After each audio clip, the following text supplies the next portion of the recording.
So congratulations, you're thinking about buying your first home and you're probably feeling a little bit daunted, a little bit scared, but don't worry, I've got some tips that will help you out to prepare for buying your first home. And my first tip is find out just how much you can borrow. Don't automatically assume that it's going to be something like 3 times your salary.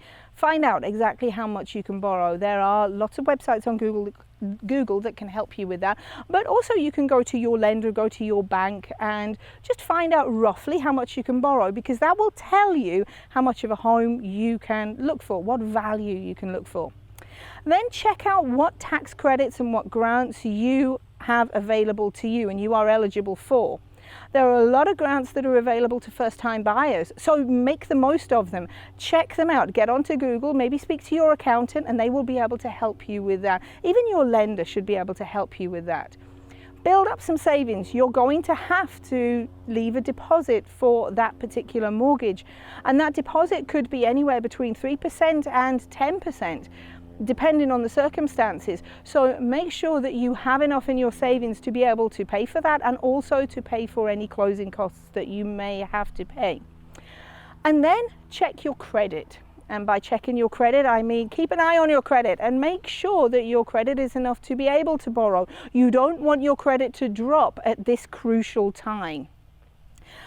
Take a look at your spending habits. What are you actually spending money on? That's my next tip. As well as check your credit and make sure that you have good credit. We're looking for credit around about sort of 650 and above. Well, check your spending habits too. And certainly at this point in time, this is not the time to go out and make any big purchases. If you want a new car, get it before you start to look for a new home. Don't get it whilst you're actually going through the process. And then create a minimum wish list. What is it that you want from your first home? Bearing in mind that you might not be able to find a home that gives you everything that you need, but create a minimum wish list and look at what you must have versus what would be a nice to have. And then find a realtor.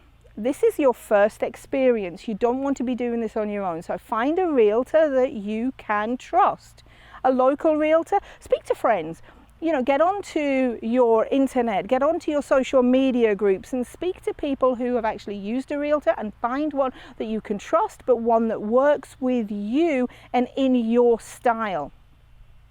And lastly, and this is not really a tip, but lastly, I just want to mention that if you're thinking about fixer-uppers, because you know what, the price sounds absolutely fantastic, but if you're thinking about it, can you really actually fix that particular property? Can you do that property up? Do you have the skills and do you have the contacts that can help you with that? They may sound absolutely fantastic because of the price, but they're not actually always as great as they at first seem. And the last thing you want to do is allow yourself to be landed with a money pit, especially not as your first purchase. And I'd hate for you to put yourself off buying a home in the future.